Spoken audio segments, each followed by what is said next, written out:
London, 1966. The most powerful actor in Hollywood refused to take direction from the oldest director alive. Charlie Chaplin stood on the set of Pinewood Studios, 77 years old, watching Marlon Brando walk away from him for the third time that morning. The crew held their breath. Nobody moved. Nobody dared to. The soundstage smelled of sawdust, fresh paint, and tension. Overhead, the massive lights hummed with electricity, casting pools of harsh white illumination onto the ship cabin set below. Somewhere in the shadows, a grip whispered to his colleague. The whisper echoed in the silence like a gunshot. This was supposed to be Chaplin's triumphant return, his first film in 10 years, his chance to prove that the master of silent cinema could still command the screen in a world that had long forgotten him.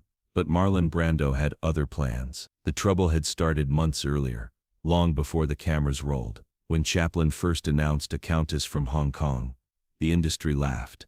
A romantic comedy? In 1966, from a man who hadn't made a successful film since Eisenhower was president, the trades were merciless. Chaplin attempts comeback read one headline, the word attempts dripping with skepticism. But then the casting was announced. Marlon Brando, Sophia Loren, two of the biggest stars on the planet. Suddenly nobody was laughing anymore. Brando had agreed to the role for one reason. Charlie Chaplin was a legend, the man who had invented screen comedy, the artist who had stood up to Hitler when nobody else would, the genius who had been exiled from America for his beliefs. Working with Chaplin was a chance to touch cinema history. What Brando didn't know, what nobody warned him about, was that touching cinema history meant submitting to it completely. The first day of rehearsals took place in a cramped room at Pinewood, chairs arranged in a circle, scripts in hand. The windows were fogged with condensation from the English winter outside. Tea grew cold in cups.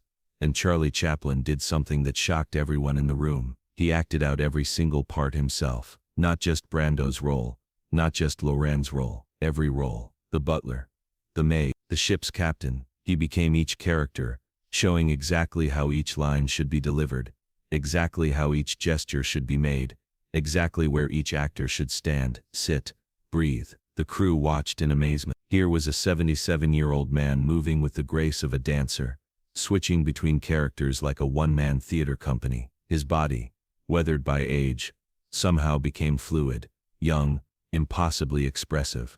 Sophia Loren was enchanted. It was like watching a master class, she later recalled. Every movement had purpose, every pause had meaning. I had never seen anything like it. But Marlon Brando sat in silence, his jaw tightening with each demonstration. His fingers drummed against his knee, his eyes narrowed. This isn't directing, he thought. This is puppetry. To understand what happened next, you need to understand who Marlon Brando was in 1966. He was 42 years old, and he had already changed the world. He was the man who had revolutionized acting, the pioneer of method acting, the actor who had torn up the rulebook in A Streetcar Named Desire, who had reinvented masculinity in The Wild One, who had won 2 Academy Awards by disappearing so completely into his characters that audiences forgot they were watching a performance. Brando didn't memorize lines. He became the character. He found the truth of each moment through improvisation, through a process that was almost spiritual in its intensity. His teachers at the Actors Studio had taught him that acting was about emotional truth, about finding the authentic human experience beneath the words. And now Charlie Chaplin was telling him exactly how to move his left hand during a line of dialogue. The collision was inevitable. The first real confrontation came on the 3rd day of shooting. It was a simple scene. Brando's character, a diplomat named Ogden, had to walk across a ship's cabin and deliver a single line to Sophia Loren's character. "You can't stay here," the line read. 4 words, nothing complicated. The cabin set was immaculate. Polished wood, brass fittings, a porthole showing a painted ocean backdrop. Chaplin had personally approved every element, from the texture of the bedspread to the angle of the lampshade. He demonstrated how he wanted the scene done. He walked with small, precise steps, turned at exactly the right angle, delivered the line with a specific rhythm, a specific tone, a specific tilt of the head. His timing was impeccable. "Now you," he said to Brando. Brando walked across the cabin. His steps were different, longer, more casual. His turn was slower, more natural. His delivery was quieter, more intimate. "Cut," said Chaplin. His voice was sharp. No, no, no. Like I showed you. Take two. Brando tried to match Chaplin's movements, but something was off. His body resisted the choreography. His instincts fought against the precision. Cut. Again. Take three. Take four. Take five. The crew began to shift uncomfortably. The lights were hot.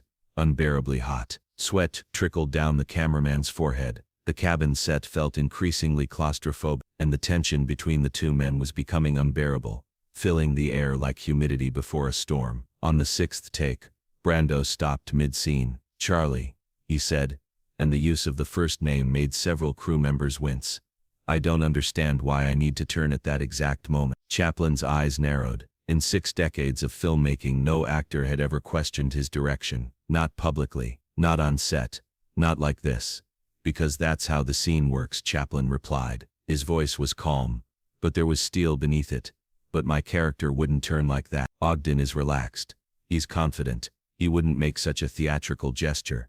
The word theatrical hung in the air like an accusation. In that single word, Brando had dismissed 60 years of Chaplin's art. Chaplin straightened his spine. All 5 feet 4 inches of him seemed to grow taller. His hands, still graceful despite their age, clenched at his sides. "Mr. Brando," he said, and the formality was its own weapon. "I have been making films since before your father was born. I have directed thousands of scenes. I have worked with the greatest actors of 3 generations, and I am telling you, turn at that moment in that way, or the scene does not work." The set fell silent, absolutely silent. Somewhere, a light buzzed, a single, irritating hum that seemed to grow louder in the absence of any other sound. The smell of hot electrical equipment filled the air. Brando stared at Chaplin for a long moment. His famous face was unreadable. Then he turned and walked off the set. The door slammed behind him with a sound that echoed through the soundstage like a thunderclap. For 2 days, production stopped completely. Brando refused to return. He stayed in his hotel suite at the Savoy, ordering room service, staring at the ceiling, refusing all calls. Chaplin refused to compromise. He stayed in his rented house in Kensington, going over the script again and again, making notes in the margins with his careful, elegant handwriting. The studio executives were in a panic. Every day of delay cost thousands of pounds. Insurance claims were being filed. Lawyers were making calls. The press had already caught wind of the conflict. Brando vs. Chaplin, Clash of the Titans, read one London tabloid. Sophia Loren tried to mediate. She visited Brando in his hotel suite, finding him sprawled on a couch, still in his bathrobe, staring at the ornate ceiling. The room was a mess. Room service trays scattered everywhere. The curtains were drawn. A half-empty bottle of whiskey sat on the coffee table. "Marlon," she said gently. "He's an old man. This is his last chance, his last film. Can't you see what this means to him?" Brando laughed bitterly. "That's exactly the problem, Sophia. He's trying to make his film, not our film, not a collaboration. He doesn't want actors. He wants Marion. But he's a genius. So am I." There was no arrogance in Brando's voice, just exhaustion. "And geniuses don't work well together. We both think we're right. The difference is, I know I might be wrong. He does." Meanwhile, in his rented house in London, Charlie Chaplin sat alone in his study. The room was dark. A single lamp cast shadows across walls lined with photographs, images from a life that spanned the entire history of cinema. There he was with Douglas Fairbanks, young and laughing. There with Einstein, 2 geniuses in conversation at the City Lights premiere. There with Churchill, 2 warriors who fought with different weapons. And there in a silver frame on his desk was Una, his wife, his anchor, the woman who had followed him into exile 20 years ago, and never once complained. She found him there past midnight, still staring at the photographs. The tea on his desk had gone cold hours ago. "Charlie," she said softly from the doorway, "you need to sleep." "I can't," he replied. His voice was thin, tired. "Brando doesn't understand. He thinks I'm being a tyrant. But I'm not trying to control him. I'm trying to show him." Una crossed the room and sat beside him, taking his weathered hand in hers. "Show him what, darling?" Chaplin was quiet for a long moment. When he spoke, his voice cracked. "Everything I know, everything I've learned in 60 years. I don't have much time left. Una, we both know that. This might be my last film, and I need it to be right. I need someone to understand." The next morning, something unexpected happened, something that changed everything. Brando returned to the set. No announcement, no negotiation. He simply walked through the studio doors at 7 a.m. nodded to the crew, and took his position on the cabin set. Chaplin emerged from his director's chair, moving slowly, cautiously, like a man approaching a wild animal. The two men faced each other. Early morning light filtered through the soundstage doors, catching dust motes that floated between them. The crew watched. Nobody breathed. "Miss Chaplin," Brando said. His voice was different now, softer, stripped of its earlier defiance. "I've been thinking about what you said, about your 60 years of experience." Chaplin said nothing. He waited. "I've spent my whole career trying to find truth in the moment, trying to be real. But I realized something last night." Brando paused. "Your kind of truth is different. It's not about being real. It's about being precise. Every movement means something. Every gesture tells a story." The old man's eyes glistened. "You understand?" he whispered. "I'm trying." Brando managed a small smile. "I'm not sure I can do what you do, but I'll try. I'll really try." What followed was not harmony. It was never going to be harmony, but it was something else, something like respect, something like the beginning of understanding. Chaplin still demonstrated every scene. He still demanded multiple takes. Some scenes required 30, 40, even 50 attempts. He still controlled every aspect of every frame. But now, when Brando struggled, Chaplin would sit beside him, talk to him, explain not just what he wanted, but why. "You see, Mr. Brando, in silent films, we had only our bodies to tell the story. No words, no dialogue, just movement. Every tilt of the head, every movement of the hand. It had to carry meaning. Sound made actors lazy. They could rely on words, but the body never lies." Brando listened. Sometimes he argued. Sometimes he compromised. Sometimes he simply did what he was told, even when every instinct screamed against it. And sometimes, rare, precious, sometimes Chaplin would watch a take and say nothing, just nod. A small acknowledgement that for one moment, the method actor and the master of mime had found common ground. A Countess from Hong Kong premiered in London in January. The reviews were devastating. "An embarrassing failure," wrote one critic. "A relic from another era," wrote another. Chaplin proves that geniuses should know when to retire. The film that had cost Chaplin so much, his energy, his health, his final years of creative life, was dismissed as a nostalgic misfire, a comedy out of time, a master's tragic misstep. Brando, reading the reviews in his New York apartment, felt an unexpected wave of sorrow. Not for himself. His career would survive this footnote, but for the old man who had poured everything into a film the world didn't want. He picked up the phone and dialed Chaplin's number in Switzerland. A woman answered. "Una. Mrs. Chaplin," Brando said. "I wanted to tell him something, about the film, about what happened between us." There was a pause, then Una's voice, gentle but firm. "Mr. Brando, Charlie hasn't spoken to anyone about the reviews. He's taken them very hard." "I don't think." "Please," Brando interrupted.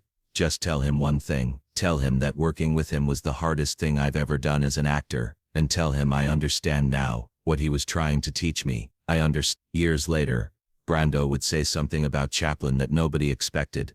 In a 1973 interview, long after the wounds had scarred over, a journalist asked Marlon Brando about the directors he'd worked with. He listed the names: Kazan, Coppola, Bertolucci. Then he paused. "And Chaplin," he said. "Charlie Chaplin." The journalist raised an eyebrow. Everyone knew the stories about that troubled production. "I know what people think," Brando continued. "They think we hated each other. They think it was a disaster." He shook his head slowly. "But that man showed me something I'd never seen before. He showed me that acting isn't about finding yourself in the character. It's about finding the character in every cell of your body, in every muscle, every breath." He leaned forward, his voice dropping to something almost like reverence. "I've worked with directors who understood psychology, directors who understood drama, but Chaplin understood the body. He understood that before there were words there was movement, and that movement never lies." The journalist scribbled notes. "So you'd work with him again?" Brando smiled. That famous cryptic smile that could mean anything. "I'd give anything to work with him again, but by the time I understood what he was teaching me, it was too late. He was gone, and I was left with what he gave me." "What did he give you?" Brando thought for a long moment. "Humility," he said finally. "He gave me humility, and in Hollywood, that's the rarest gift of all." Charlie Chaplin never made another film. A Countess from Hong Kong remained his final work.